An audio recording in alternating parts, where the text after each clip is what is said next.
ने जीते जी लोगों को 15 लाख रुपए तो नहीं दिए, लेकिन मरने के बाद अब उन्हें सरकार 10 लाख रुपए दे रही है। सवाल सबसे बड़ा यह है कि लोग तो मर गए, हादसा हो गया, अब इस हादसे की जिम्मेदारी कौन लेगा? इसके बाद कई सारे ऐसे सवाल हैं जो सरकार से पूछा जाना है और पूछना जरूरी भी है, और सरकार को इन सवालों के जवाब देने भी चाहिए। देखना होगा कि सरकार इस रेल हादसे को एक्ट ऑफ गॉड मानकर फाइल को बंद कर देगी। बालासोर रेल हादसे ने 6 जून 1981 का वह मनहूस दिन याद दिला दिया, जिस दिन बागमती नदी में रेल के 7 डिब्बे समा गए थे और उस हादसे में 800 लोगों ने अपनी जान गंवा दी थी।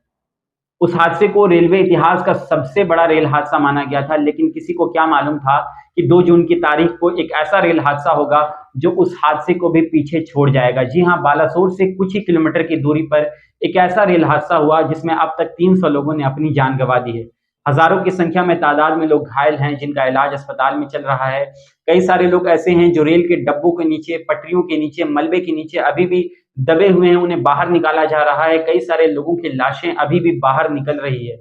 घटना स्थल पर स्थिति का जायजा लेने के लिए खुद प्रधानमंत्री नरेंद्र मोदी पहुंचे, रेल मंत्री अश्विनी वैष्णव पहुंचे। रेल मंत्री ने मरने वालों को 10 लाख रुपए मुआवजा देने का ऐलान किया था। जीते जी लोगों को 15 लाख रुपए तो नहीं दिए, लेकिन मरने के बाद अब उन्हें सरकार 10 लाख रुपए दे रही है। सवाल सबसे बड़ा यह है कि लोग तो मर गए, हादसा हो गया, अब इस हादसे की जिम्मेदारी कौन लेगा? क्या हादसे का जिम्मेदार रेल का चालक, या फिर रेल मंत्री, या फिर उस रेल में बैठे तमाम वो यात्री जो अपनी मंजिल पर पहुंचना चाहते थे और उन्होंने अपने सफर की शुरुआत की थी कि हंसते खेलते वो अपनी मंजिल पर, अपनी डेस्टिनेशन पर पहुंचेंगे, लेकिन उन्हें क्या मालूम था कि बालासोर पहुंचते ही उनका ये सफर आखिरी सफर होगा और ये यात्रा उनकी यह आखिरी यात्रा होगी। सवाल ये भी बनता है कि जिस तरह से सरकार अब तमाम मरने वालों को, घायलों को मुआवजे के तौर पर लाखों करोड़ों रुपए दे रही है, अगर उसी पैसे को सरकार ने रेलवे को ठीक करने में, रेलवे की पॉलिसी को ठीक करने में लगाया होता तो आज इतना बड़ा रेल हादसा देखने को नहीं मिलता, इतनी बड़ी तादाद संख्या में लोगों की जान नहीं गई होती, लोग मरे नहीं होते,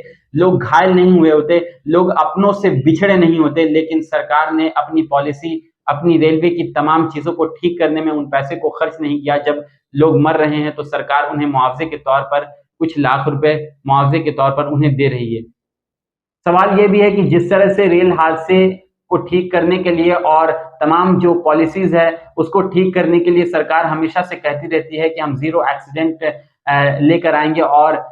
किसी भी तरह का एक्सीडेंट नहीं होगा, एक्सीडेंट मुक्त और दुर्घटना मुक्त हम देश बनाएंगे और किसी भी तरह का हादसा नहीं देखने को मिलेगा। लेकिन सरकार अपनी ही पॉलिसी में फेल होती हुई नजर आ रही है और ये रेल हादसा एक जीता जागता सबसे बड़ा उदाहरण है। जिस तरह से ये रेल हादसा हुआ है, इस रेल हादसे के बाद कई सारे ऐसे सवाल हैं जो सरकार से पूछा जाना है और पूछना जरूरी भी है, और सरकार को इन सवालों के जवाब देने भी चाहिए कि जिस तरह से इस रेल हादसे में कई सारे लोगों ने अपनी जान गंवा दी है, क्या उनकी जान आप वापस लौटा पाएंगे, या फिर अपनी नैतिकता और जिम्मेदारी की बिना पर रेल मंत्री अश्विनी वैष्णव इस्तीफा देंगे? क्योंकि जब रेल हादसा लाल बहादुर शास्त्री के वक्त में या फिर मुख्यमंत्री नीतीश कुमार के वक्त में हुआ था, जब वो रेल मंत्री हुआ करते थे, उस वक्त भी रेल हादसा हुआ और उन्होंने अपनी नैतिकता, जिम्मेदारी के तौर पर अपने पद से इस्तीफा दे दिया था और लोग मांग भी कर रहे हैं कि रेल मंत्री अश्विनी वैष्णव अपने पद से इस्तीफा दें। तो सवाल ये भी है कि क्या रेल मंत्री इस्तीफा देंगे? और इस रेल हादसे के बाद कई सारे ऐसे सवाल हैं जो सरकार को देना लाजमी है और सरकार को इन सवालों के जवाब देने चाहिए, क्योंकि जिस तरह से इतिहास में भी इस तरह के रेल हादसे हुए हैं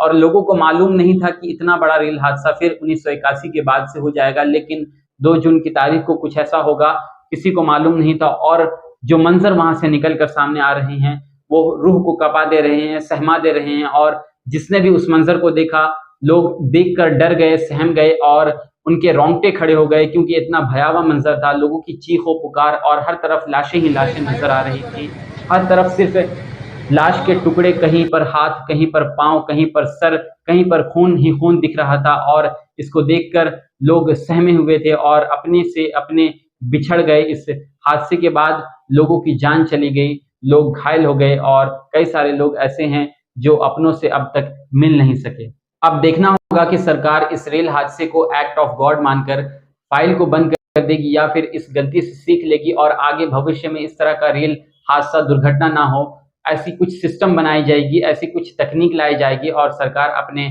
जो तमाम जो पॉलिसीज है उसमें सुधार करेगी। ये एक सबसे बड़ा सवाल होगा।